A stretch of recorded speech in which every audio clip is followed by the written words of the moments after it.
ಆಮೇಲೆ ಅಶೋಕನೂ ಕೂಡ ಹೋಗಿದ್ದರು. ಅಶೋಕ್ ದಳ್ವಾಯ್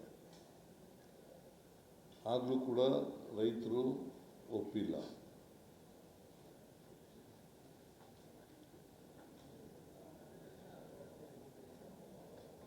ನನಗೆ ಬಂದು ತಿಳಿಸಿದ ಮೇಲೆ ಎಚ್ ಕೆ ಪಾಟೀಲರು ಮತ್ತು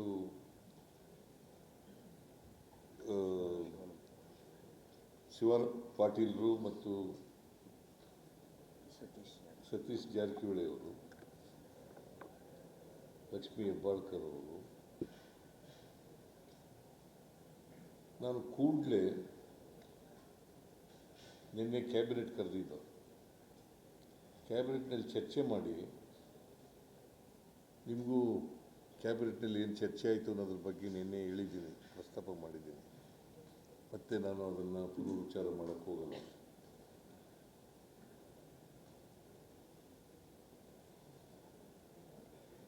ನಿನ್ನೆ ಕ್ಯಾಬಿನೆಟ್ನಲ್ಲಿ ಚರ್ಚೆ ಮಾಡಿದ ಮೇಲೆ ಇವತ್ತು ನಿನ್ನೆನೇ ತೀರ್ಮಾನ ಮಾಡಿದ್ದೀವಿ, ಶುಗರ್ ಫ್ಯಾಕ್ಟ್ರಿ ಓನರ್ಸ್ನ ಕರೆದು ಚರ್ಚೆ ಮಾಡಬೇಕು ಮತ್ತು ರೈತ ಪ್ರತಿನಿಧಿಗಳನ್ನು ಕರೆದು ಚರ್ಚೆ ಮಾಡಬೇಕು. ಕೇಂದ್ರ ಸರ್ಕಾರಕ್ಕೆ ಪತ್ರ ಬರೆಯಬೇಕು ಅಂತ ಕೂಡ ತೀರ್ಮಾನ ಮಾಡಿದ್ದೀವಿ. ನಿನ್ನೆನೇ ಕೇಂದ್ರ ಸರ್ಕಾರಕ್ಕೆ ಪತ್ರ ಬರೆದಿದ್ದೇನೆ.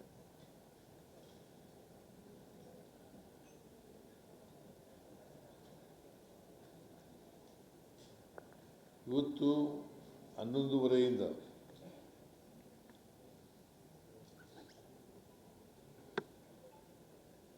ರೈತ ಪ್ರತಿನಿಧಿಗಳ ಜೊತೆಯಲ್ಲಿ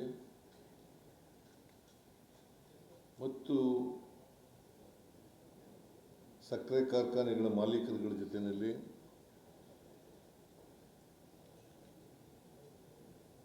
ಈವರೆಗೂ ಮಾತಾಡಿದ್ದೇನೆ, ಚರ್ಚೆ ಮಾಡಿದ್ದೀವಿ, ನಾವೆಲ್ಲ ಚರ್ಚೆ ಮಾಡಿದ್ದೀವಿ.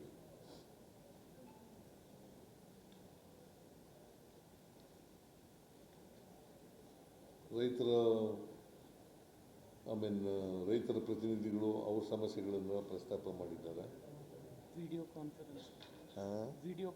ವಿಡಿಯೋ ಕಾನ್ಫರೆನ್ಸು ಕೂಡ ಅರೇಂಜ್ ಮಾಡಿತ್ತು. ಎಲ್ಲ ಡಿಸಿಗಳು ರೈತರು, ಆಮೇಲೆ ಜಿಲ್ಲಾಧಿಕಾರಿಗಳು ಬೆಳಗಾವಿಯವರು, ಗುಲ್ಬರ್ಗದವರು, ರಾಯಚೂರಿನವರು, ಬಾಗಲಕೋಟೆಯವರು ಎಲ್ಲರ ಜೊತೆಗೂ ಕೂಡ ಮಾತಾಡಿದ್ದೀನಿ. ಅಲ್ಲಿ ರೈತ ಪ್ರತಿನಿಧಿಗಳು, ಅಲ್ಲಿ ಡಿ ಸಿಗಳ ಜೊತೆಯಲ್ಲಿ ರೈತ ಪ್ರತಿನಿಧಿಗಳು ಅವ್ರ ಜೊತೆಯಲ್ಲೂ ಮಾತಾಡಿದ್ದೀನಿ. ಅವ್ರದ್ದೆಲ್ಲ ಅಭಿಪ್ರಾಯಗಳನ್ನು ಕೇಳಿದ ಮೇಲೆ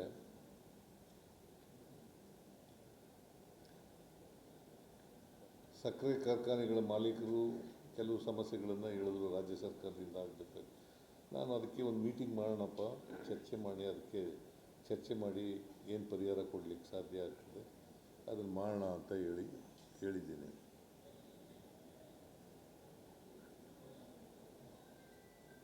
ರೈತರು ಅವ್ರ ಸಮಸ್ಯೆಗಳನ್ನು ಹೇಳಿದ್ದಾರೆ. ನಮಗೆ 3,500 ಕೊಟ್ಟರೆ,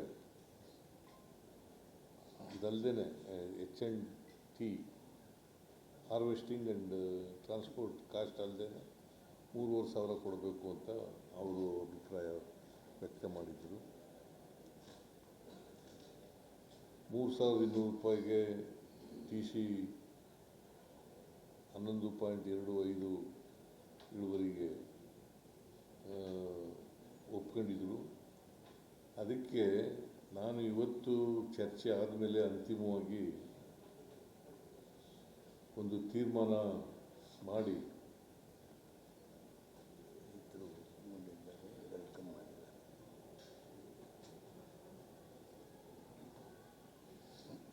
ಕೇಂದ್ರ ಸರ್ಕಾರದ ಸಮಸ್ಯೆ, ಕೇಂದ್ರ ಸರ್ಕಾರದ್ದು ಕೆಲವು ವಿಚಾರಗಳು ಕೇಂದ್ರ ಸರ್ಕಾರದ ಸಮಸ್ಯೆಗಳನ್ನು ಕೂಡ ಪ್ರಸ್ತಾಪ ಮಾಡಿದ್ದಾರೆ. ಕೇಂದ್ರ ಸರ್ಕಾರದ ಮುಂದೆ ಇರ್ತಕ್ಕಂಥ ಸಮಸ್ಯೆಗಳು, ಈಗ ಫಾರ್ ಎಕ್ಸಾಂಪಲ್ MSP ಶುಗರು 31 ರೂಪಾಯಿ ನಿಗದಿ ಮಾಡಿದ್ರು, ಅದನ್ನು 41 ರೂಪಾಯಿ ಮಾಡಬೇಕು ಅಂತಕ್ಕಂಥದ್ದನ್ನು ಪ್ರಸ್ತಾಪ ಮಾಡಿದ್ದಾರೆ. ಆಮೇಲೆ ಇಥನಾಲ್ ಎಥನಾಲ್ ಅಲೋಕೇಶನ್ ಅದನ್ನು ಮಾಡಬೇಕು ಅಂತ ಹೇಳಿದ್ದಾರೆ. ಮತ್ತು ರಫ್ತು ಆಗ್ತಾ ಇತ್ತಲ್ಲ, export 1 million lakh ton, 10 lakh metric ton permission ಕೊಟ್ಟಾರೆ. ಅದೇ 10 ಲಕ್ಷ ಅಂದರೆ 1 ಮಿಲಿಯನ್, 1 ಮಿಲಿಯನ್ ಮಾಡಬೇಕು. ಅದನ್ನು 20 ಲಕ್ಷಕ್ಕೆ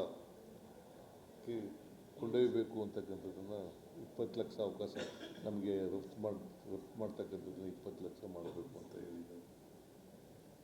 ನಾನು ಅದಕ್ಕೆಲ್ಲ ಒಂದು ನಿಯೋಗ ಹೋಗೋಣಪ್ಪ, ಶುಗರ್ ಫ್ಯಾಕ್ಟ್ರಿ ಓನರ್ಸು, ಅವರ ಪ್ರತಿನಿಧಿಗಳು ಮತ್ತು ಎಲ್ಲ ರಾಜಕೀಯ ಪಕ್ಷದ ಮುಖಂಡರುಗಳು, ಲೋಕಸಭಾ ಸದಸ್ಯರು, ರಾಜ್ಯಸಭಾ ಸದಸ್ಯರು ಹೋಗೋಣ. ಪ್ರೈಮ್ ಮಿನಿಸ್ಟರ್ನ ಮತ್ತು ಸಂಬಂಧಪಟ್ಟಂಥ ಮಂತ್ರಿಗಳನ್ನ ಭೇಟಿ ಮಾಡೋಣ, ಅವರಿಗೆ ಒತ್ತಾಯ ಮಾಡ್ತಕ್ಕಂಥ ಕೆಲಸ ಮಾಡೋಣ ಅಂತ ಹೇಳಿದ್ದೀನಿ.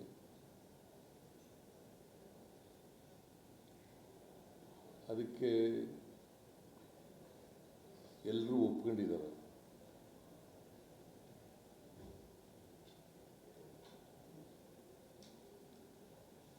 ಅಂತಿಮವಾಗಿ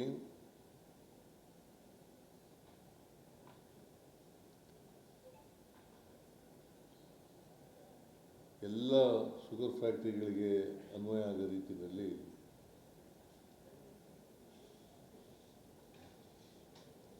₹3,200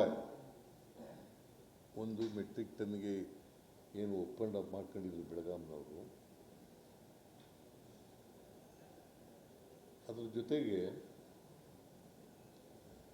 ₹50 ಶುಗರ್ ಫ್ಯಾಕ್ಟ್ರಿ ಮಾಲೀಕರುಗಳು ಕೊಡ್ತಕ್ಕಂಥದ್ದು, ಇನ್ನು ₹50 ಸರ್ಕಾರ ಕೊಡ್ತಕ್ಕಂಥದ್ದು. ಸುಮಾರು 6 ಲಕ್ಷ 600 ಲಕ್ಷನ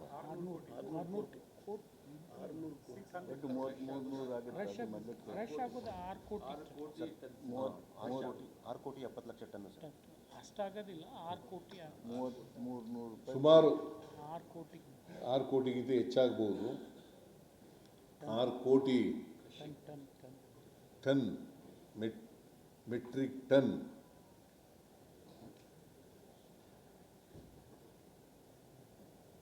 ಶುಗರು ಪ್ರತಿ ವರ್ಷ ಈ ವರ್ಷ ಉತ್ಪಾದನೆ ಆಗುತ್ತದೆ.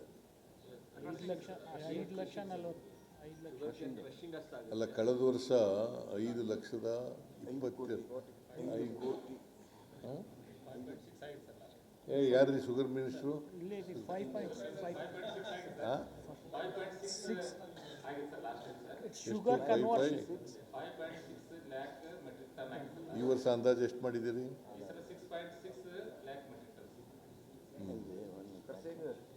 ಇಲ್ಲ, ಕ್ರಷಿಂಗ್ಗೆ 7 lakh ಆಗಬೇಕಾಗ್ತದೆ. 5.6 crore tons. 5.6 crores, sir. Last year, sir. This year we are expecting 6.6 crores. 6 crores. ಹೋದ ವರ್ಷ 5.6 crore metric ton sugar conversion ಆಗಿದೆ. ಶುಗರ್ ಕನ್ವರ್ಟ್ ಆಗಿತ್ತು, ಶುಗರ್ ಆಗಿ ಪ್ರೊಡ್ಯೂಸ್ ಆದದ್ದು ಶುಗರ್. ಈ ವರ್ಷ ಸುಮಾರು 6 ಕೋಟಿಗೂ ಹೆಚ್ಚು ಮೆಟ್ರಿಕ್ ಟನ್ ಶುಗರ್ ಉತ್ಪಾದನೆ ಆಗ್ಬೋದು ಅಂತಕ್ಕಂಥ ಅಂದಾಜಿದೆ. ಕಬ್ಬು ಕ್ರಷ್ ಆಗುತ್ತೆ. ಕಬ್ಬು ನುರಿಯೋದು ಸ್ವಲ್ಪ ಪರ್ಸೆಂಟೇಜ್ ಹೆಚ್ಚು ಬಂದ್ರೆ ಸಕ್ಕರೆ ಹೆಚ್ಚಾಗುತ್ತೆ. ಅದು ನೋಡಿ, ಅದನ್ನು ಇವ್ರ ಹತ್ರ ತಿಳ್ಕೊಂಡು ಬರ್ಕೊಳ್ಳಿ. ನಾನು ಹೇಳೋದು ನಿಮಗೆ ಸ್ವಲ್ಪ ಹೆಚ್ಚು ಕಡಿಮೆ ಇದಾಗ್ಬೋದು. ಸರಿ ಹೇಳಿದ್ರಿ, ಅದು ಕರೆಕ್ಟ್ ಹೇಳಿದ್ರಿ. ಕಬ್ಬು ಶುಗರ್ ಡೈರೆಕ್ಟರು ಇದಾರಲ್ಲ, ಅವ್ರ ಹತ್ರ ತಿಳ್ಕೊಂಡು ಬರ್ಕೊಳ್ಳಿ ಕರೆಕ್ಟಾಗಿ. ಅದು ಏ ನೋಡಪ್ಪ, ರಿಕವರಿ ಜಿಲ್ಲೆಯಿಂದ ಜಿಲ್ಲೆ ಬೇರೆ ಇರುತ್ತೆ. ಒಂದೊಂದು ಜಿಲ್ಲೆಗೂ ಒಂದೊಂದು ಥರ ಇದೆ. ಕಾವೇರಿ ಬೇಸಿನಲ್ಲಿ ಕಾವೇರಿ ಬೇಸನ್ ಕೃಷ್ಣ ಬೇಸಿನಲ್ಲಿ ಒಂಥರ ಇದೆ, ಕಾವೇರಿ ಬೇಸಿನಲ್ಲಿ ಒಂಥರ ಇದೆ, ಭೀಮಾ ಆಮೇಲೆ ಮಲಪ್ರಭಾ ಬೇಸಿನಲ್ಲಿ ಒಂಥರ ಇದೆ, ಭೀಮಾ ಬೇಸಿನಲ್ಲಿ ಒಂಥರ ಇದೆ, ತುಂಗಭದ್ರಾ ಬೇಸಿನಲ್ಲಿ ಒಂಥರ ಇದೆ. ಡೀಟೇಲ್ಸ್ ಎಲ್ಲ ಸರ್ಕಾರಿ ಆದೇಶದವರು ಅದಕ್ಕೆ ಇವೆಲ್ಲ ಹೇಳ್ತೀನಿ, ಸ್ವಲ್ಪ ಡೀಟೇಲ್ ಆಗಿ ಸರ್ಕಾರಿ ಆಜ್ಞೆಯಲ್ಲಿ ಮಾಡ್ತೀವಿ.